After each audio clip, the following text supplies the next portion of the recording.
Hello everyone and welcome to PW only IAS. दोस्तों, स्वागत है आप सभी का science editorial of the week में, जहां पर हम लोग डिस्कस करते हैं खूब सारा साइंस।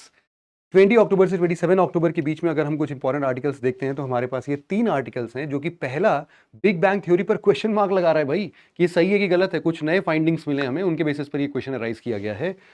एआई और जीनोमिक्स एक साथ मिला के एक नए रिसर्च में कम से कम 1.5 लाख से भी ज्यादा नए वायरस को खोजने की बात की गई है। क्या है इस स्टडी में, कैसे खोजा है, उनके डिटेल्स को हम थोड़ा सा बेसिक लैंग्वेज में समझने की कोशिश करेंगे। और तीसरा आर्टिकल हमारा है कुछ एसेंशियल मेडिसिन पर अभी हाल फिलहाल में 50% का प्राइस हाइक दे दिया गया है और ये गवर्नमेंट के साथ अप्रूव भी कर लिया गया है। ऐसा क्यों है, क्या रीजन है इसके पीछे, इनको समझने की कोशिश करेंगे। ये तीनों आर्टिकल्स फटाफट से समझते हैं। आज का हमारा जो पहला आर्टिकल है, जैसा कि आप साइंस के द हिंदू के इस सेक्शन से देख सकते हैं कि black holes in Webb data are threat to cosmology's standard model. Standard model अभी तक जो हम लोग पढ़ते थे वो है बिग बैंग थ्योरी। आपको एक बात बता देता हूं कि अभी हम लोग के पास में जेम्स वेब टेलीस्कोप है और यह माना जा रहा है कि जेम्स वेब टेलीस्कोप इस टाइम का सबसे बेहतरीन टेलीस्कोप है, जो कि डिस्टेंट फार गैलेक्सीज को बहुत ही आसानी से उनको ऑब्जर्व कर सकता है। बहुत सारी खूबियां हैं उसके अंदर। जैसे आपको पहले ही पता होगा कि earlier we used to have Hubble telescope और अभी इसके जगह पर हम लोगों के पास क्या है, जेम्स वेब टेलीस्कोप। तो आखिरकार ये जो जेम्स वेब टेलीस्कोप है या फिर हम लोग एक तरफ पर हबल टेलीस्कोप तो चलो ये कुछ है नहीं। अगर मैं दोनों में कंपैरिजन करके आपको दिखाऊं ना, तो आपको ना काफी सारी चीजों का अंदाजा लगेगा। जैसे कि सबसे पहले हम लोग बोल रहे हैं कि यहां पर जो प्रॉपरली हम लोग बोलते हैं कि मिरर लगता है वो काफी बड़ा होता है। जहां पर 2.4 मीटर बड़ा ये मिरर यहां पर इस्तेमाल किया गया था। यहां पर अगर जेम्स वेब टेलीस्कोप की बात करें तो ये अप्रोक्सीमेटली 6.5 मीटर के आसपास का है। सिमिलरली इसकी एक्यूरेसी की बात करते हैं तो यहां पर एक्यूरेसी के तौर पर आप देख सकते हो कि इसको विजिबल लाइट में भी देखने का मौका था। इसके बाद इसको यूवी रेज के साथ भी देखने का मौका था और साथ में इंफ्रारेड का भी था। लेकिन इन सब से बहुत ज्यादा डिस्टॉर्शंस क्रिएट होते थे स्टडी में, इसीलिए जेम्स वेब टेलीस्कोप को सिर्फ और सिर्फ इंफ्रारेड रीजन ही दिया गया है। उसी में बहुत ही क्लैरिटी के साथ सारे के सारे गैलेक्सीज को ऑब्जर्व कर सकते हैं। कैसे, आप जरा यहां देखो, ये कंपेयर करो दो इमेजेस को। ये आपकी विजिबल रेंज का सारा पिक्चर है, दिखने में तो बहुत सुंदर लगता है, पर एट द सेम टाइम यहां पर आप कोई भी ऑब्जेक्ट को डिफाइन नहीं कर सकते हो। जबकि आप जब इसको इंफ्रारेड में देखते हो तो इंफ्रारेड में आपके लिए कई सारे गैलेक्सीज स्टार्स यहां पर विजिबल हो जाते हैं। ये दोनों सेम रीजन है, बट कैसे ये डिफरेंशिएशन क्रिएट कर रहे हैं कि एक हम लोग इंफ्रारेड वेव्स में देख रहे हैं यहां पर और एक हम लोग विजिबल वेव्स में देख रहे हैं यहां पर।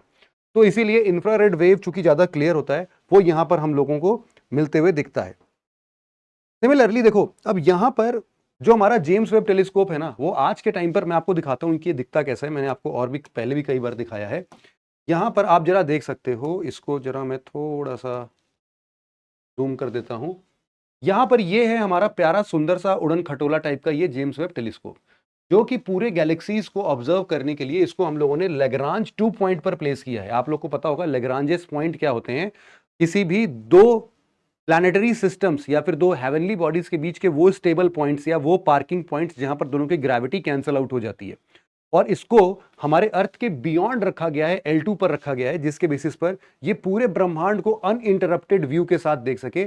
इसके पास कभी भी सूरज के साथ दिक्कत ही नहीं आएगा, सूरज इसके हमेशा पीछे रहेगा। और इसको इतना एक्यूरेटली बनाया गया है, इतना एक्यूरेटली बनाया गया है कि ये माइन्यूट से माइन्यूट टेम्परेचर डिफरेंस को भी पकड़ सकता है। एक्चुअल में इन सब का पूरा डिफरेंस जो है वो इन्हीं सबसे डिफाइन होता है। और इनफैक्ट अगर आप जेम्स वेब टेलीस्कोप को देखोगे तो वो पीछे के साइड से थोड़ा सा उठा हुआ है। ये देखो आप, ये जो रेज्ड प्लेटफॉर्म आप देख रहे हो यहां से, ये पीछे के साइड से जो सनरेज आता है ना, वो उसको इसके साथ इंटरेक्ट करने नहीं देता है। एट द सेम टाइम यहां पर बहुत बड़े लेवल पर हम लोग रेफ्रिजरेंट्स वगैरह लगा के चलते हैं, जिससे कि थोड़ा भी टेम्परेचर डिफरेंस इसको अगर पकड़ना हो तो ये डिस्टेंट ऑब्जेक्ट के उतने क्लियर इमेजेस को ले सके। तो this is how James Webb telescope is actually working.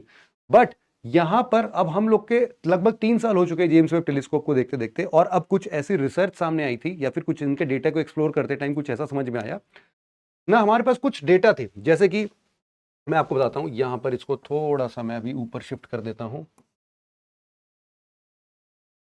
थोड़ा नीचे आ जाओ भाई, ऐसा भी क्या गुस्सा।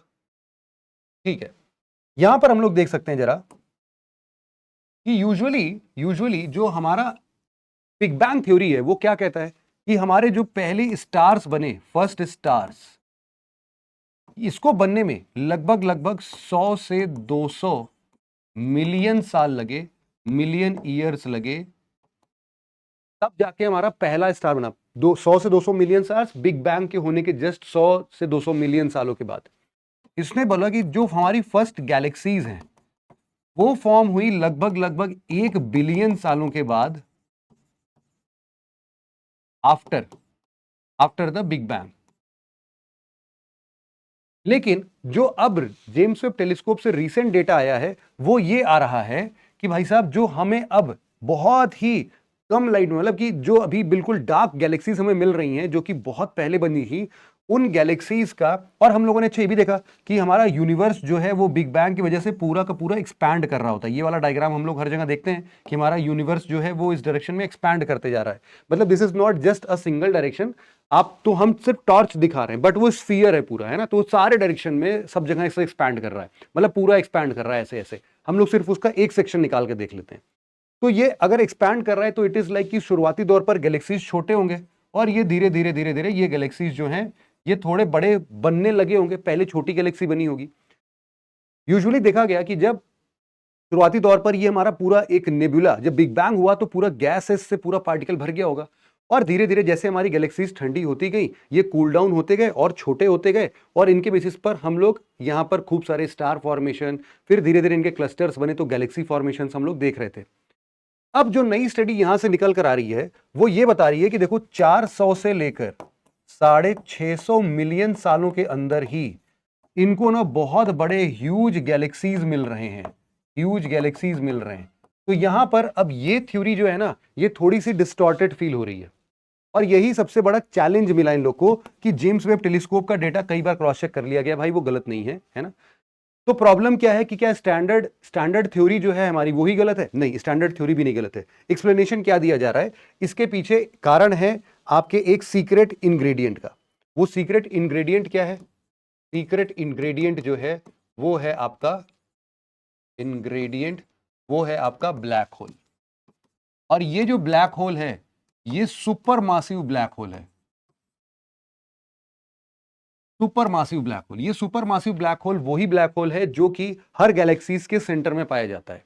और ऐसा होता है कि जब ये गैलेक्सी के सेंटर में हम लोग इसको देखते हैं, इसको मान लो ब्लैक कलर का होना चाहिए but to make it visible मैं इसको इस तरीके से बना रहा हूं, इसके आसपास के जितने भी स्टार्स होते हैं वो इसके आगोश में आके क्या करते हैं, इसमें पूरा का पूरा अंदर की तरफ घुसने लगते हैं, है ना। तो ये पूरा का पूरा एक क्या बनता है, एक्रीशन डिस्क बन जाता है इसका। और इससे ना कई कई भयानक तरीके से ना बहुत सारा लाइट एमिट होता है। तो अभी तक हम लोग के पास ऐसा कोई मैकेनिज्म नहीं होता था कि अगर हम एक पर्टिकुलर गैलेक्सी को ऑब्जर्व कर रहे हैं जिसके सेंटर में एक ब्लैक होल है जहां से खूब सारा लाइट निकल रहा है, तो हम ये नहीं इमेजिन कर पाते थे या फिर हम ये सेग्रीगेट नहीं कर पाते थे इनमें से कितनी लाइट इस ब्लैक होल के वजह से है और कितनी लाइट जो इसके एक्चुअल स्टार्स हैं उनकी वजह से है।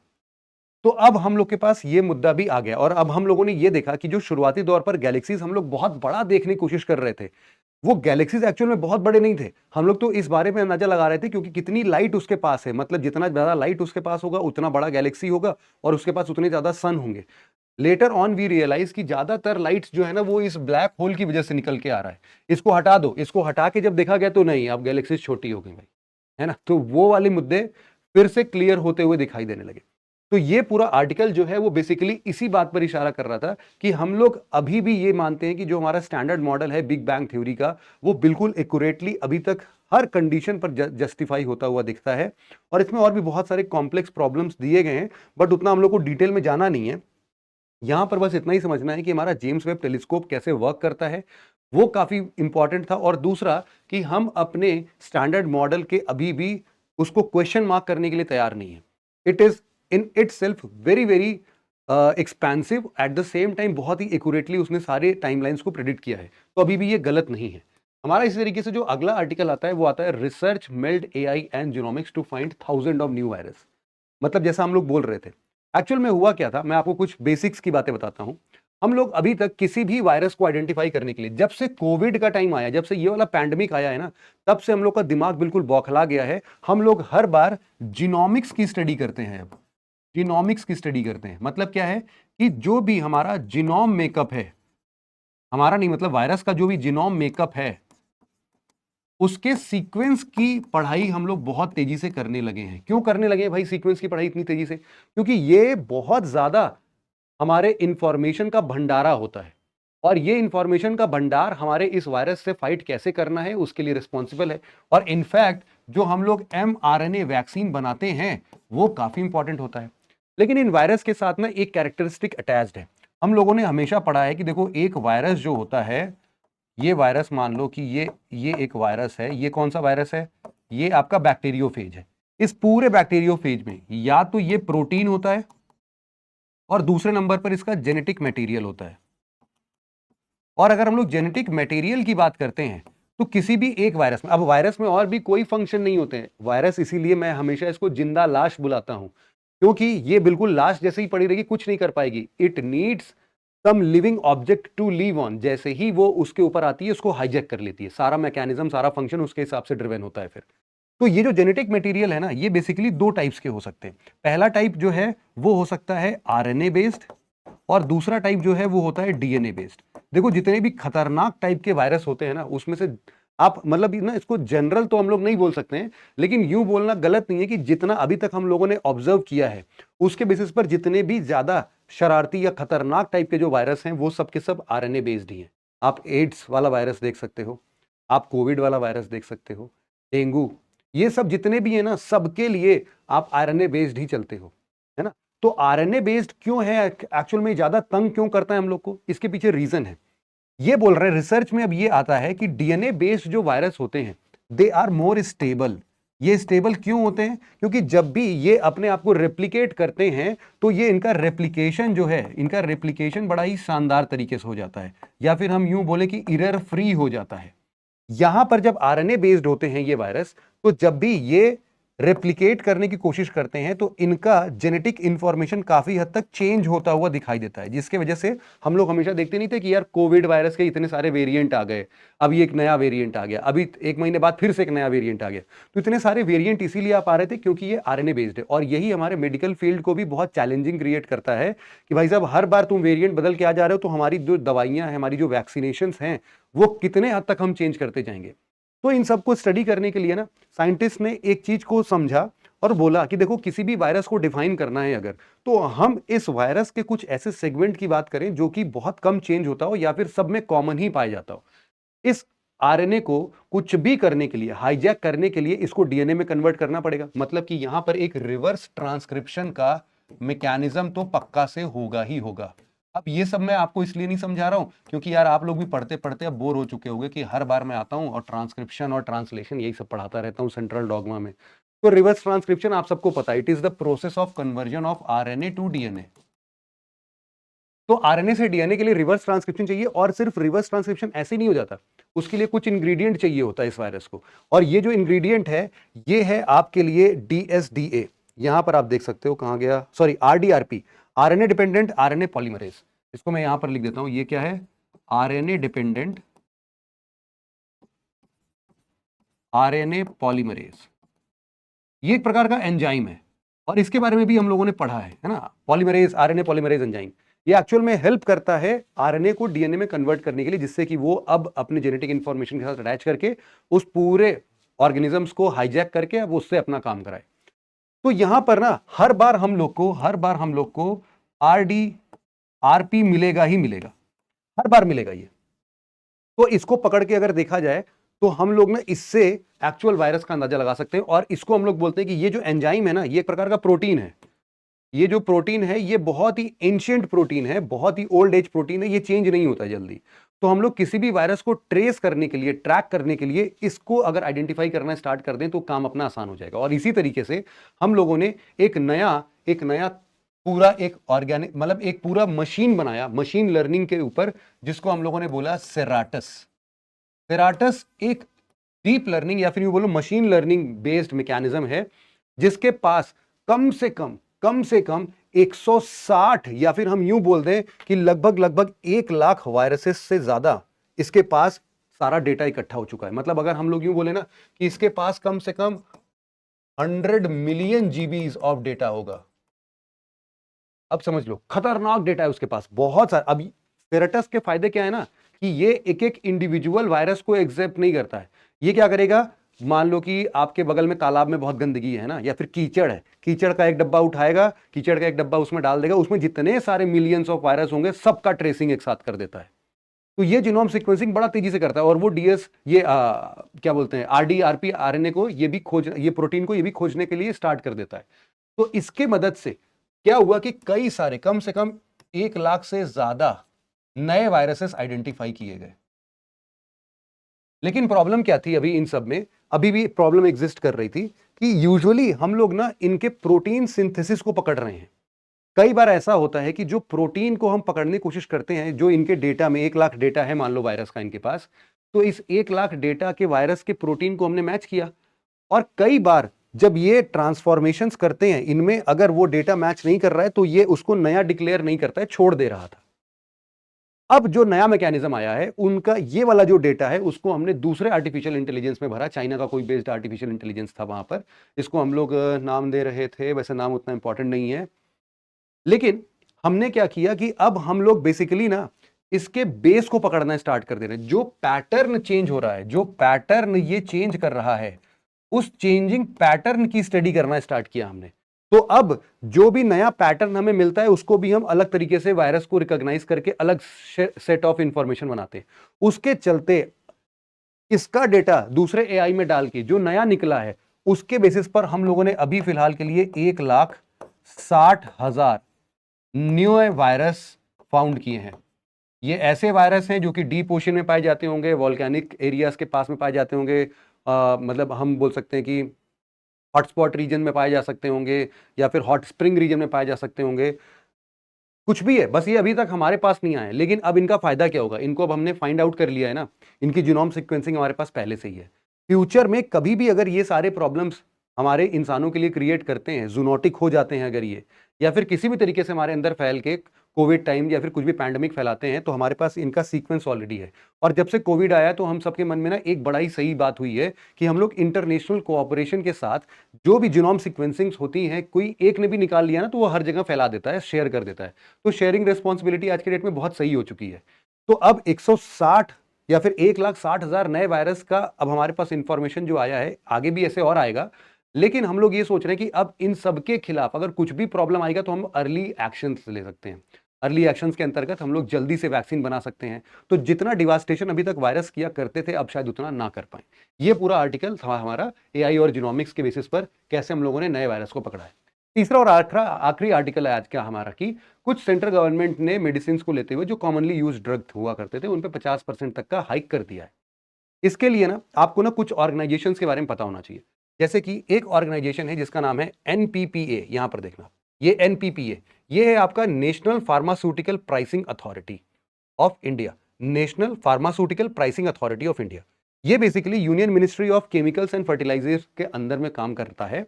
और यही वो ऑर्गेनाइजेशन है जो कि स्पेसिफिकली हर साल ये तय करता है कि जितने भी एसेंशियल ड्रग्स हैं उनका मैक्सिमम सीलिंग लिमिट कितना प्राइस जाना चाहिए। मनमानी नहीं चलती है, इसीलिए तो आप देखते हो कि हर दवा का मनमानी रेट नहीं आता इंडिया में, एक फिक्स्ड रेट आता है। वो फिक्स्ड रेट एक्चुअल में तय कौन करता है, एनपीपीए तय करता है। तो एनपीपीए का बेसिक काम ही ये है कि आप अफोर्डेबल प्राइस में मेडिसिन को अवेल कराओ।